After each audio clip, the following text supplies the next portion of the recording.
Okay, we're going to start in Kesubos. I involve him at Aleph.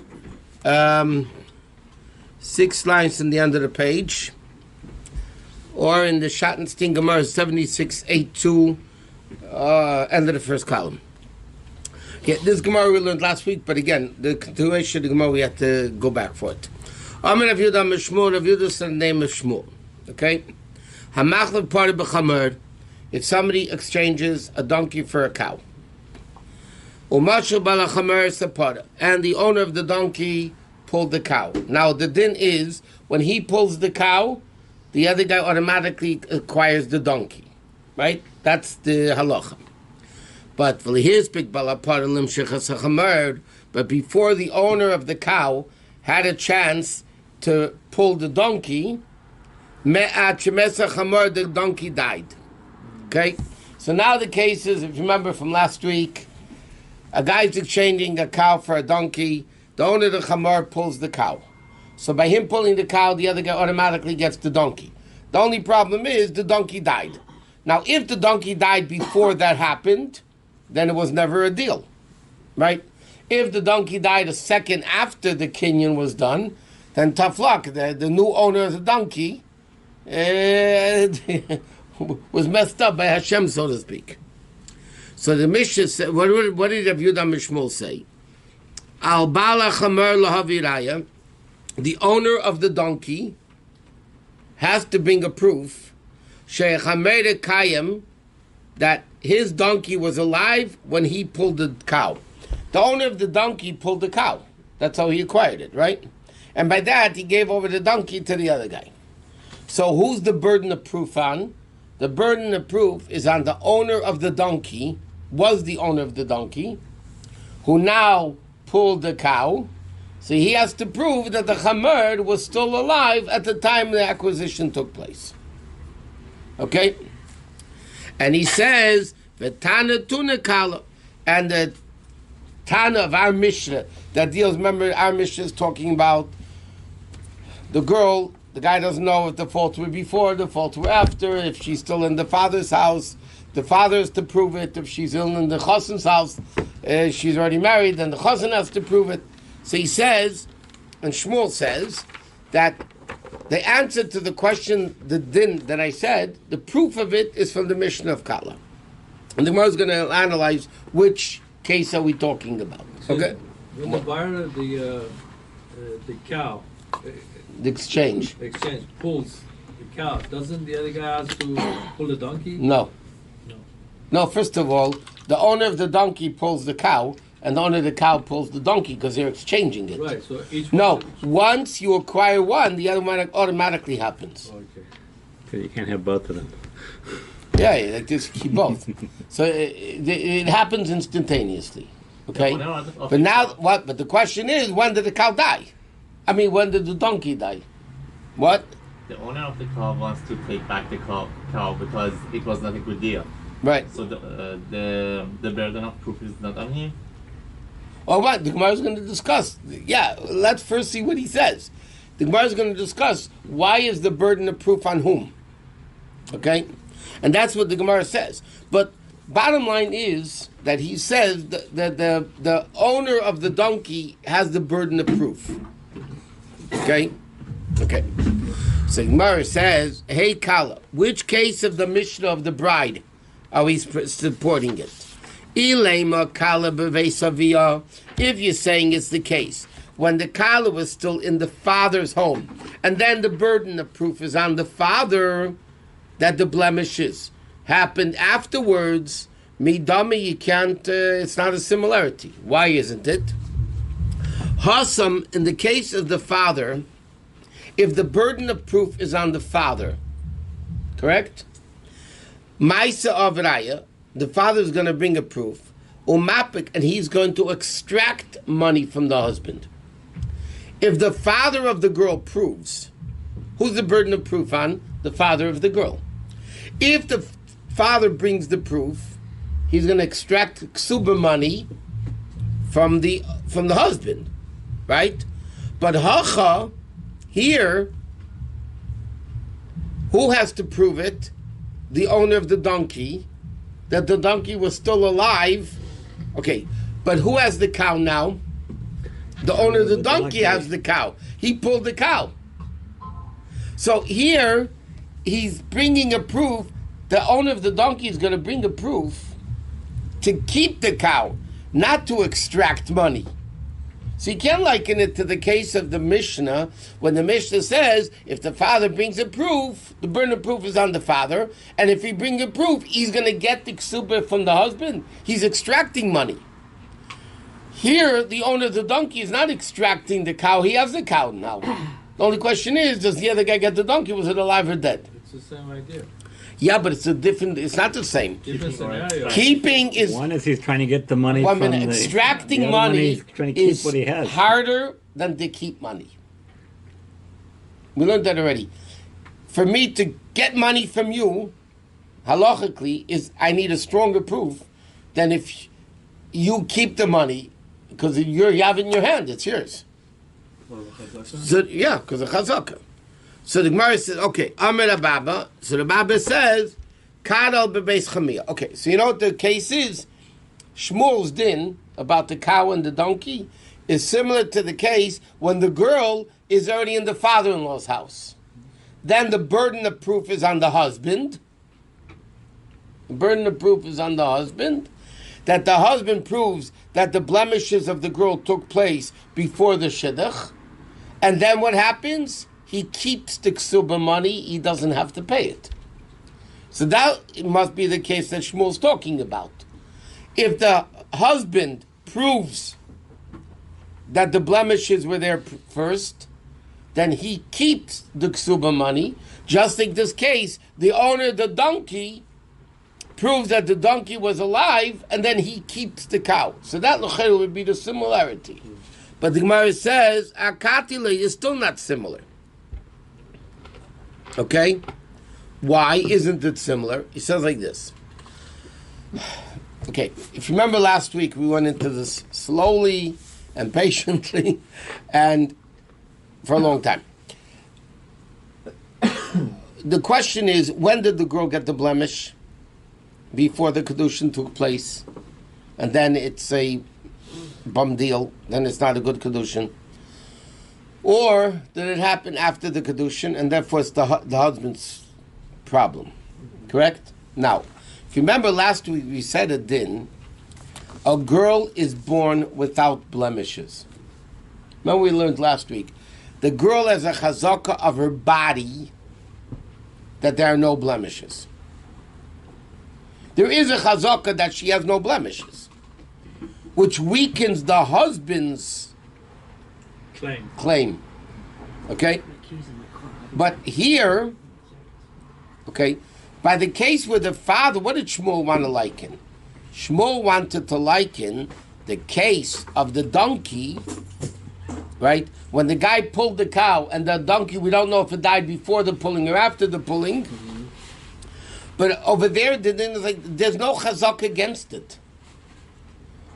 The owner of the donkey now owns the cow. He has it. He schlepped it. He owns it. Mm-hmm. So if he owns it, he's not weakening anybody's chazakah. In the case of the father, if the husband proves that the blemishes happen first,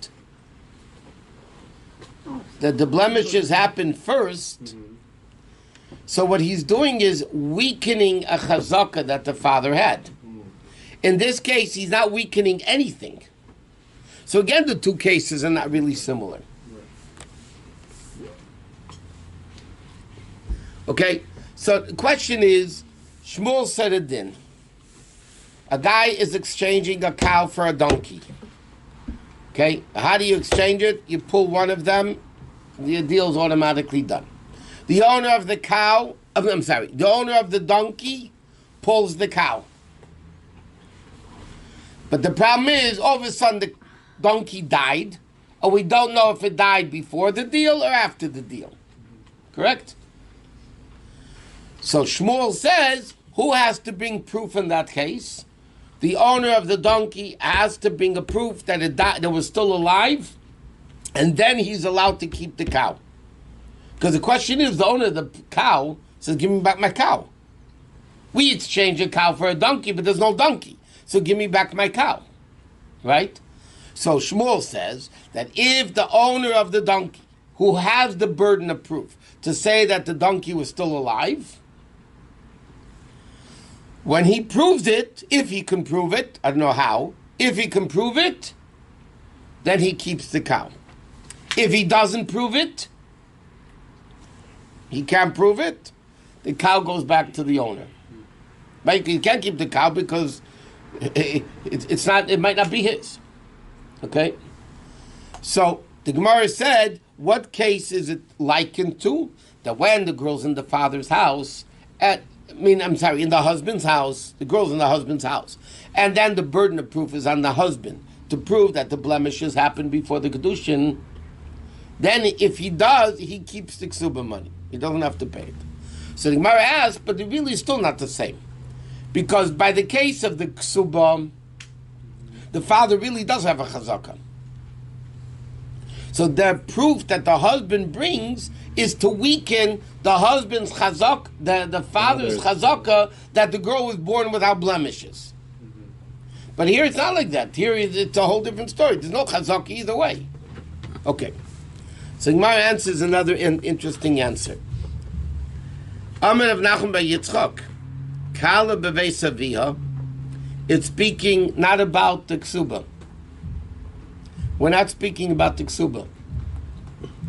The case is the Kala is still in the father's house, meaning she didn't move into the husband yet. And you're talking about the kedushin money. Okay, what happens? We'll see in the Gemara a story like this. A guy does kedushin with the girl, gives her a ring. Okay? Then the guy, I'll tell you this, with the case the Gemara is going to be talking about and connected to our case. A man gives a girl a ring, where the father accepts the kedushin for her, right? So he accepts the ring for her. Mm-hmm. Then the guy dies. The girl dies before the kedushin, before the wedding. The girl dies before the wedding.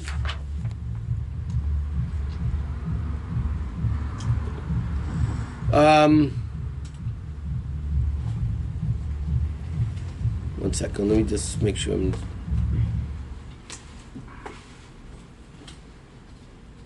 Oh, I'm sorry. The husband dies. What's the case again? A guy does kedusha with a woman. Yeah? Forget it, father... Guy goes over to a woman. Don't forget, they used to do it 12 months in advance. The guy comes over to a woman and says, and he gives her a gold ring. It's her or the father? It doesn't matter. The case wouldn't matter. Even an adult girl. A man comes over to a girl and says, with this $50 gold ring. Huh. Okay? Then he dies before the wedding. Does she have to give back the ring to his inheritors or not? In other words, what's the question? When a guy gives a girl a ring, because he's saying, listen, it's here, it's for you to keep, no matter what happens. Or is he giving it because he's planning to marry her? In other words, is it an unsaid condition? I'm giving you the ring for kedushin because I'm planning to marry you. But if the wedding never takes place, and not because of the girl. See, if the girl changes her mind, She gives it back. well, she has to get a get, but yeah, she would have to give it back. Well, she can't marry a Cohen then, right? Okay, we'll deal with the Kohanim later. But it's like Avram in this parsha where he keeps the presents after Sarah doesn't marry Pharaoh. Why is he able to keep the presents? Who? Sarah? He did marry Sarah. Yitzchak married Sarah. Rivka. Pharaoh. I'm talking about Pharaoh in Mitzrayim where he keeps the presents. Oh, it wasn't given to her. He said to him, it's yours. Oh, you gave it to him. He gave it to him. Power gave The him. question is... I said, Power, he gave him the present. One sec, forget the Kohen. 1 second. No. 1 second. So now the question is, when a guy gives this ring to the girl, is it like, I'm giving you a gift. That's it. It's yours. Do with it whatever you want. Then if the husband dies, the father or the girl doesn't have to give it back. It's a present. Right? But the other opinion says, no, I gave it to you because I was planning to marry you. We're planning to get married. We're not getting married. Why should I give? I'm not giving up rings to girls. So they want it back. Okay, the question is, Yeah. in today's world, if you say that sentence to some girl you see, you just see some girl in the street who's Jewish, this and that, can you say that to her? Can you say that line to her? What? Yeah, can you say that line to her? Yeah, if you do it in front of two witnesses and she accepts you need to get. But she has to agree. Just stranger. She has to agree? You can't throw it at her. You can't say the line? No, you can't. You can't go. A guy likes a girl, and the girl doesn't like him. So he says to the girl, he walks in the street, he calls two witnesses over, and he says, "Watch." He says to the girl, "Open your hand," and she opens the hand, and he puts in the ring, and he says, and she said, "Go fly a kite. I'm not interested." Oh, okay. It's not a kedusha. Okay. A get, biblically, not after Rabbeinu Gershom. A get you can give biblically against her will. Kedushin, we learn out from this week's parsha. So you see some Because girl what you did the girl, what did Lavan and Besuel say? So you see some girl you At the like. Nishalas Pio, we're going to ask the girl. So from here we learn out, you can't do it against her will. So you see some girl you like, you talk to her a few times, and go over and you say, Why do you have to talk to her a few times? Just before you, first time do it already.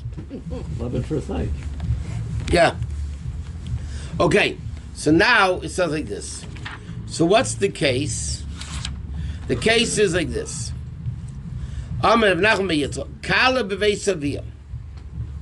Okay, now, what's coming back to our Gemara? The Chosin gave the Kala the ring. Right? Now he comes along and says, 1 minute, there were blemishes on you before the Kedushin. So give me back the money. Give me back the ring. See, we're talking now in the Kesuba. The question is, does the husband keep the Kesuba or does he have to pay it? Here we're not talking about that. What the ring? Here we're talking about the ring of Kedushin. Does the father of the girl have to give it back if the Chosin says, the husband says, the blemishes were there before and therefore the Kedushin's invalid, right? And therefore I want the ring back. And the father says, no. You want to divorce it, fine, but I'm not giving you the Kedushin because the blemishes came after the Kedushin. Well, in our community, they take the man takes it back. In the old community, the man takes it back. If what? Man takes If what back? if it doesn't go through. If the wedding doesn't go. It depends. What happens if the guy died? Today's totally irrelevant because you do both under a chuppah. I'm saying in the olden times, when they did it 12 months earlier, so then you have an issue of what's going on there. No, they gave engagement ring as presents, but they take the presents back a lot of times. No, we're talking not here, Kedusha, not engagement presents. It's a different story. Presents would be a different story. Here he's giving it Kedushin. The Kedushin, is that only for the sake because they're going to be getting married? Or he's giving it to the... We'll see it inside the Gemara. Okay, so he says like this. V'loi tema, you shouldn't say that Aliba demand the Omer Kedushin lavle to bring nitnu. That could, or even the, not only according to the opinion, says the Kedushin was not given permanently. Alafil or demand the Omer. That even if he says, according to the opinion that says, Kedushin to bring nitnu, that Kedushin, the money you give for Kedushin is permanent. Even according to him, it's a question. Why? Because Hani Mili, that's only Kedusha Vadai when there's a definite Kedushin. What was the case in that Gemara? We said, a guy gives Kedushin to the woman, and then he dies. There was no question on the Kedushin. The Kedushin was valid, right? So now the guy dies. So the question is, did he give it to her as a permanent gift, or he gave it to her as a conditional gift that they get married? But here the question is even on the Kedushin if it's valid. Because if she had the blemish before the Kedushin, if the girl had the blemish before the Kedushin, then it's not a valid Kedushin. So that was Shmuel's din. So Shmuel's din is likened to the case of our Mishnah. Now, so therefore it's like this. what's Shmuel's din? Shmuel's din is that the owner of the cow, of the donkey, in order to keep the cow, has to prove, the burden of proof is on him. So he says, therefore, what case are we talking about? When the cow is still in the father's house. The Gemara says, but here, by the cow in the father's house, he wants to extract ksuba, and here the owner of the donkey wants to keep the cow, not extract, but to keep. So Gemara says, no, we're also talking about keeping here. Meaning, Shmuel's din is what he's likening to our Mishnah. The case is the girl's in the father's house, still. The chosin gave kedushin ring. Now the chosin wants it back because he says the blemishes were there before. The father says, no, they happened afterwards and I want to keep it. So the burden of proof is on the father to keep the kedushin, just like the owner of the donkey is the burden of proof to keep the cow. Because they're both talking about keeping, not extracting. If you're keeping, then both cases are keeping. The father, see, the Gemara first thought he's talking about the ksuba. Then the father wants to extract the ksuba. But then it's not a similar case. We're talking about the ksuba, we're talking about what? The kedushin money, So- the ring money. So both cases, the donkey case is for the guy to keep the cow. And here is for the father of the girl to keep the kedushin money. So it's exactly the same thing. The burden of proof is on the guy that wants to keep the money. Okay? Okay, now the Gemara is asking a question from a different din. You know when you do shchita, we were talking about this the other day. When you, a treifa, we're learning Sunday morning, we're learning this. Yeah. A treifa is an animal that has a blemish that Chazal established would not be able to live for more than 12 months. You know, when you shecht an animal, you have to check the lungs, you have to check the internal organs, external organs, make sure there's no punctures, no needles, no missing limbs, because then the animal can't live, and then it's a trait, even though you shechted it properly, you're not allowed to eat the animal. Okay? So one of the blemishes that invalidate the animal is a needle. Now, the Gemara is going to say, a cow chooses cud? Okay. A cow, a little biology of animals. A cow has 4 stomachs. You know what chooses cud? Goes from one stomach A to B to C to D. And that's why the cow is always chewing. It dissolves it more, digests it more. Okay. So it sounds like this. Macy, I'll ask you a question. Machat shenimsa bu'uvi beisa cases. A needle was found in the thick walls of the animals. In English is called recticulum. Rectum? No, not rectum. It's recticulum. Okay. Now, I'm going to read from the bottom because they explain the 4 stomachs. Kosher animals, which are, maliger, chuat, cud, okay, have 4 stomachs. Their food, listen to this, the way it works. The food swallowed whole without chewing enters the first stomach, called the keres, the paunch, where it begins to decay. In other words, when a cow eats food, it doesn't chew it. It swallows it into the keres, it begins to decay. Then the food passes into the second stomach, located at the end of the paunch, which is called beis hakesis. That's what we're talking now. What's beis hakesis? Rectulum literally means house of cups, so named because its shape resembles a cup. Here the food is softened and made into small masses called cuds. Choose its cuds. What's a cud? The second stomach makes the food they eat into little balls. The cuds are then returned to the mouth where they are chewed, after which they descend through the rectulum into the third stomach called the hemsis, which is the dissolving, and from there into the cover, which is the maw. the fourth stomach. Okay? Oh, wow. We do a one shot. We have one stomach, right? They chew the food, it goes into the stomach. Over there, the animals... Okay, so now, the second stomach is the basic cases, which actually dissolves the food a little bit. So the din is, if a needle is found in that stomach number 2, okay? It says like this, Mitzad echad, if the needle is only sticking out from one side of the stomach number 2, right? It's only sticking out of one side, ksheira, the animal's kosher. Mishneya tzedadin, if the needle is visible from both sides of the stomach, that means it went through and through, then treifa. The animal's not kosher. It's gonna die soon. It's going to die because now a limb is punctured through and through. Now, nimtza leo kated dam. What happens if on the needle, okay, they found a little bit of blood? Yeah? B'yodua, then it's known that it happened before the shechita. Okay. You know, I'll give you an example. Okay, let's go off a little bit just to understand this. When you shech the animal, you can't have any broken bones and all that, right? Okay. A lot of times today, even chickens, you find this. They shech the chicken is fine. Then they cut it up and they freeze it, and so a lot of times they throw things around, bones can break after the shechita. Correct? Yeah.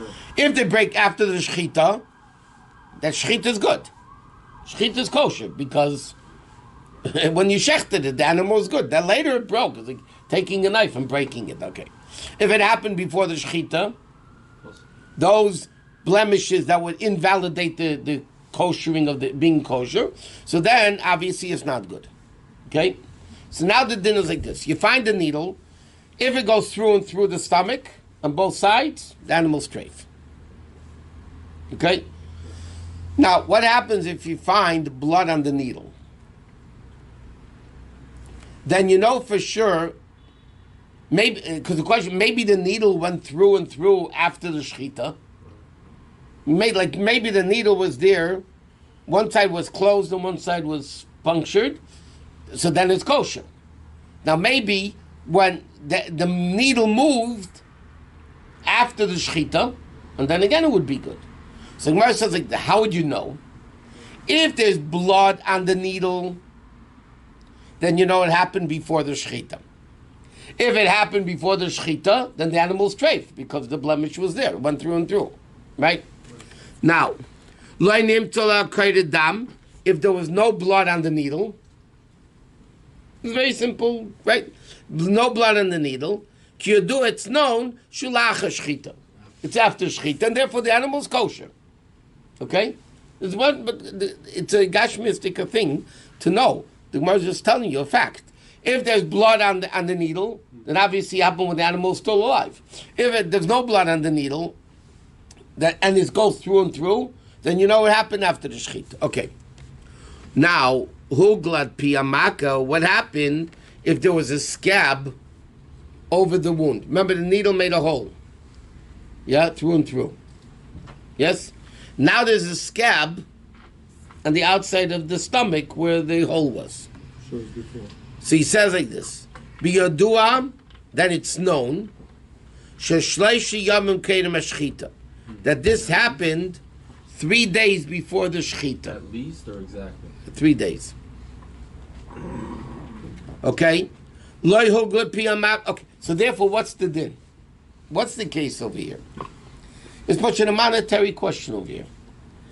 A seller sells a butcher an animal. Got it?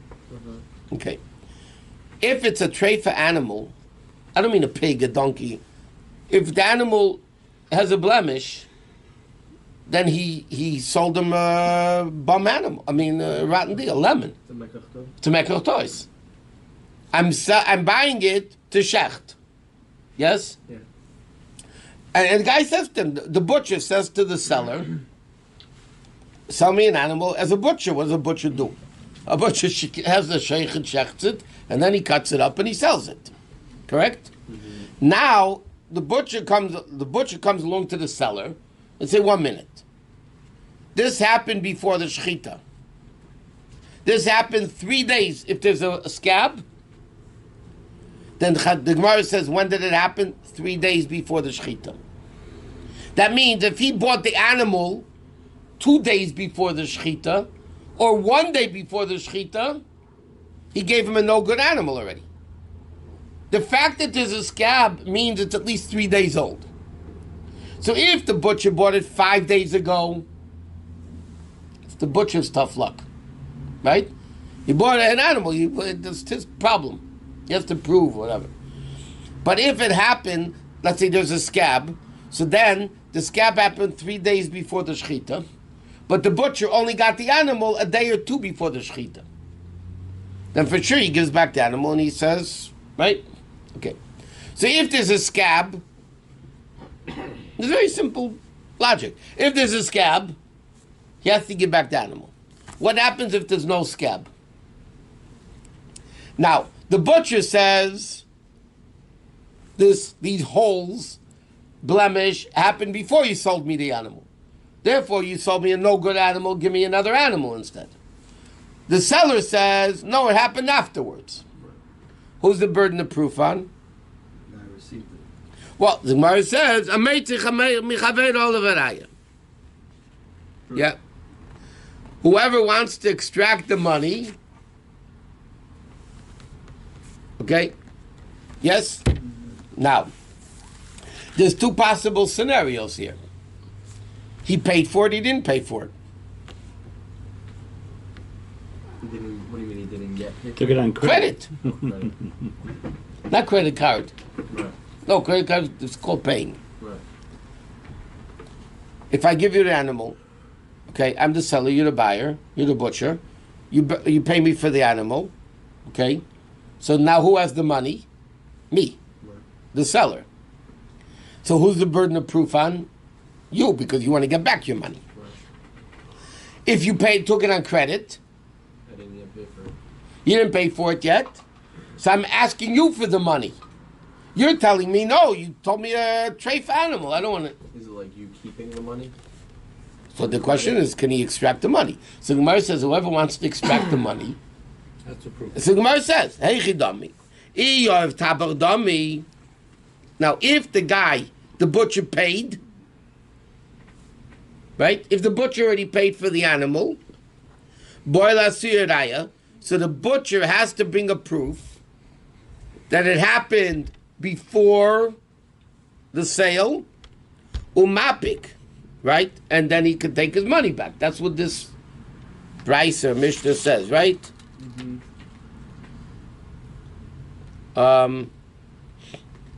But doesn't he acquire it, whether he paid for it or not, once he pulls it? And then he eventually... He has says, to you pay? want me to pay? Yeah, I can keep it, but you want me to pay for it. I'm not paying you for it. Okay. Who's the burden of proof on? Yeah, wants to extract money. The guy that wants to get the money, right? So it's very simple. If the butcher already paid, so who wants to get back the money? The butcher. So then the butcher has to prove that it happened before the deal. Correct? If the guy didn't pay, so who wants money now? The seller says to the buyer, 1 minute, I gave you a cow, give me the money. He can't just give him back the meat, because it's worth more the other way, right? So then the burden of proof is on him. So the Gemara says like this. If the butcher gave money, so the butcher has to prove to take back his money, right? But Baal Behemalai said, I have an okim. Why can't, according to Shmuel's din, the owner of the donkey has to prove that the donkey was alive? He's not extracting money. Who's the burden of proof on? By the donkey cow story. The one who wants to keep the cow. The one that wants to keep the cow, not extract the cow. Right? So the Gemara says this is a contradiction to Shmuel's din. Shmuel's din by the cow and the donkey. Shmuel says, who's the burden of proof? The guy that wants to keep it. Keep the money, not extract money. Correct? the owner of the donkey wants to keep the cow because he exchanged it. So the burden of proof is on him to keep the cow. Over here, the Mishnah or the Bryce or whatever it is, It's the opposite. says you have to. The burden of proof is to extract money, right? So now, basically, what's going on over here in the Gemara? There's a doubt. There's a factual doubt. Whose is it? Did the donkey die first? Didn't it die first? Right? Who's the owner of the cow? Here there's a question with the treifa shchit over here with the story. The guy wants his money. Okay? So by the cow needle story, the Mishnah says the burden of proof is to extract money. Correct? If the butcher gave the money already, he has to bring a proof and take back his money. So we're not talking about keeping money. We're talking about extracting money. But according to Shmuel, Shmuel's whole din is that you want to keep your cow, you want to keep the cow, you have to bring a burden of proof. But isn't there a difference between money and exchanging metaltalin? No. And there's no chazaka here in the case of the cow with the needle? No, because we knew there was a chazaka that belonged to the other guy first. No, but in terms By of the needle? In terms of the blister, though. That he'll check it before, he would have checked it before? No, Ein adam mistakev bakos, whatever? no, that's only by weddings where you spend a lot of money. It's not. So the Gemara says, okay, it's speaking, but the lo yoav tapchadami. He didn't keep it money. He didn't. So the Gemara says, you know what the case is? The butcher didn't pay for it yet. He took it on credit. The seller says, pay me for the cow. So the din is, the butcher brings the proof, and he keeps the money. He doesn't have to pay it. Oh. Keeps the money? He keeps the cow on the money? If he brings the No, he has to give back that carcass, that's for sure. Okay. That's good. 1 second. But it's on him. Yeah. It's on the butcher. So he does give back the animal. Right. If you can prove it. Well, that's for sure. Yeah, you have to prove it. You have to prove it. Keeps the money, just gives back the animal. Right. Refund. 1 second. Return. The point is the burden of proof. 1 is on second. him. If I sell you an appliance, Yeah. that's a lemon. Right. Okay. So, Amazon return policy. okay, so you give back the money. Right. Yeah, you Give keep the back the object too. Yeah, you show them it's broken. You show them. Okay, so what do? Send it back. You have to return the object, or you can keep the object and the money. That's up to them. Different policy. Okay, but normally, Okay, that's because they couldn't be bothered. They couldn't be bothered with it. Let's say there is Doesn't a pay policy. for them. Halacha. Well, you But halacha- you already paid them money. You get the money back. You return the product. You have to return the product. Of course. So if the guy paid for the cow and he's getting his money back, if the butcher is getting his money back, so why should he keep the dead carcass also? Which is treif, by the way. He could sell it to goyim, but I mean, it's not worth that much because now it's treif for meat versus what he could have sold it as kosher meat, as everybody knows the difference in price. Like 5 times the price. In America. But now the Gemara is making an assumption that the butcher buys in credit. So the Gemara said, my pasuk, where did you get that from? Most people don't buy on credit. All of a sudden you're making a case that most butchers buy on credit. So therefore the case is here, the butcher didn't pay the money. And therefore he brings a proof and he keeps the money. Most people don't take on, years ago, I mean, rare that the butchers, in fact the Gemara says, Rav Yehuda, the same Rav Yehuda, by the way, Rav Yehuda ben Rabbi Cheskel said that if I take money from a butcher on credit, when everybody in the city doesn't get credit, Take meat. take meat from the butcher, what did I say? Money. Oh, if I take meat from the butcher on credit, when everybody knows the butcher doesn't give credit, it's a chilul Hashem. Why? Because people see I'm taking meat and I'm not paying for it. Right? So you go Going to a supermarket today, kosher market, whatever, and okay, you're a friend with the owner, and the owner, trusts you. He's people see you walk into the store, you go into the meat department, you start taking out packages of meat, and you walk out of the store. Oh yeah. What are they? Really, you're not stealing, because the owner lets you do it, right? And then you make a cheshbon with him later. Well, I mean, the owner. But what do people see that happening? They're going to say you're a ganav.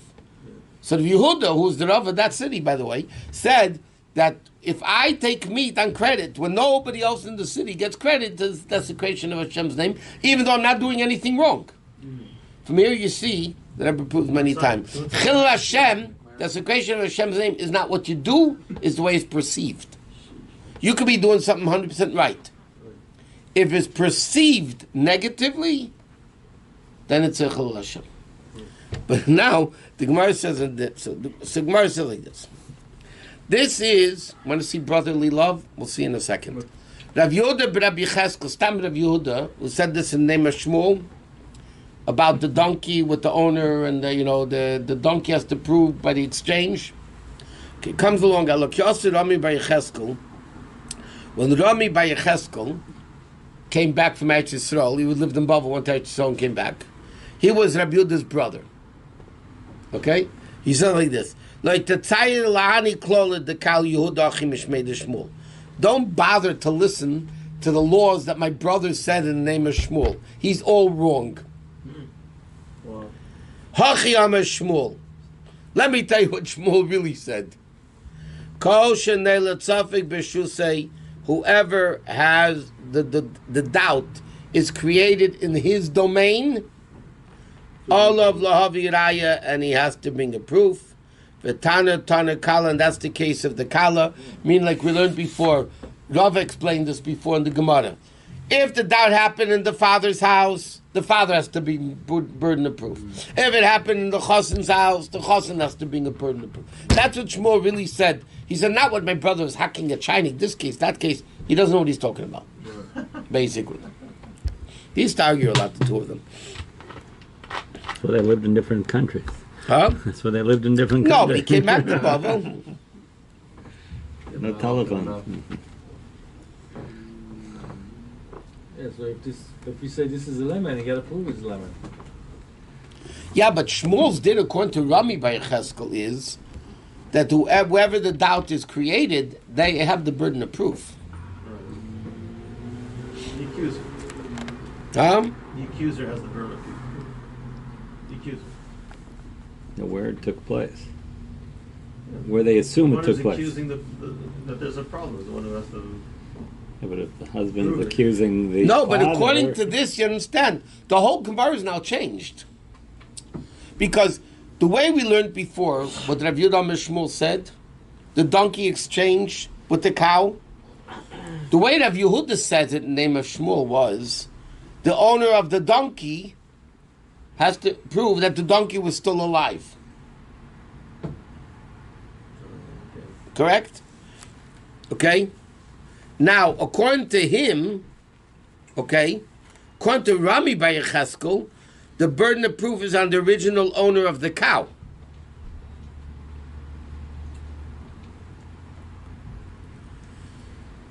When did they find out for sure the donkey died? After he pulled the cow. Okay? So now... After you received the cow. Huh? After you received the cow. After he pulled it. After he pulled it, which means he was acquired it. Which means, by the way, that the owner of the cow has to prove that the donkey died before to get his donkey back. Right. Because he said it died before the guy pulled the donkey. Pulled the cow. Pulled the cow. Right. So now the question is, whose cow is it? The cow's owner or the donkey's owner? They exchange it. The guy who pulled the cow is the Now. But when did the doubt happen? And the donkey died. No, it happened before he pulled it. Was the donkey alive then or not? Was he already dead? So has it been proven yet or not? No. So when did it happen? Before the guy pulled the cow. The question is the donkey alive at that time? When's the suffix? Before. The suffix before. So then the owner of the cow would have to prove that the donkey was dead. But the chazaka is that the donkey is alive. Right. But who's the burden of proof? Because of the suffix. Because of the suffix, it can be burden of proof. This is mamish the opposite of Rav Yehuda said in the name of Shmuel. Rav Yehuda said in the name of Shmuel, the owner of the donkey has to prove it. To keep his cow. Right? Rami Bar Yecheskel said no. Where was the doubt created? The doubt was created before the guy pulled the cow. I Right? don't understand. You're talking about a donkey and a cow. I don't understand why there's a donkey and a cow. We're just talking about cows. One cow, no? It's a different No, story. it's a different story. Oh, I see. We're trying to compare them. A guy exchanged a cow for a donkey. Got it? Yeah. And the guy pulled the cow. Yeah. The ex-owner of the donkey, What do you mean he pulled the cow? that's where you acquire it. How do you acquire it? You can't He pick it made up. it move. He Pulled it. He led the Your cow. Mashiach. He led the cow. Right, if you hit it and it goes. It's called Mashiach, okay? Okay. Now, he pulls the cow. He acquires the cow. The second he acquires the cow, the other half of the exchange happens. The donkey. Automatic. Right. So the donkey now goes to the cow owner, Yeah. Yes? Cow owner. former cow owner. the original. The problem is the donkey dropped dead. As soon We as you don't know went to when. the farm. Now we don't know when. If the donkey died before the donkey owner pulled the cow, The bomb deal. so then it's not a deal. Right. He's not exchanging a cow for a dead donkey. Right.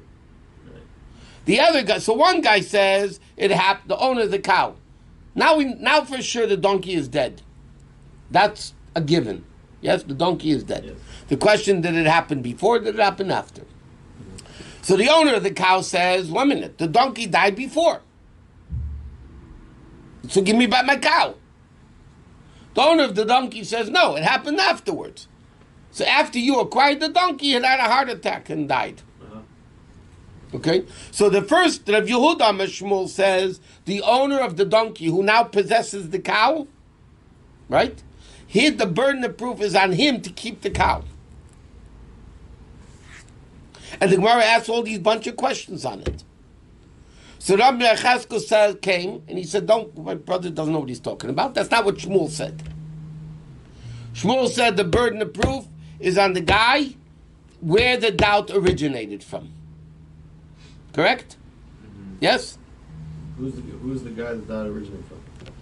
Right. Which one? So according to this, the question whether the cow died or not The donkey. was, I'm sorry, you're right, whether the donkey died or not Before. was before the guy pulled the cow. Which means the cow was in the domain of the original cow owner. That's where the doubt was. That's where the doubt began. When did the donkey die? So the owner of the cow would have to prove that the donkey was already dead before the deal, and then he'll get his cow back. Yeah. Okay? What? But in the case of the woman with the wife, we're trying to compare it to Right, find it out from right, there, right. right? But it's all about perspective where the suffix is. What's the suffix there? Whose house the lady Where did the was living? blemish happen? Where was the bride? Right, so before, that's what you would say, right? No, but she has a chazaka that it happened afterwards. The body's chazaka is that there are no So blemishes. it's on the husband? Well, it depends. That's what Shmuel said before. Right, so that's what If they're in the husband's house still, not still. If they're already by the husband has to prove that it happened before. If they're by the father, then the father has to prove that it happened. So After. he's explaining him in that case? Right. Before the condition. Right.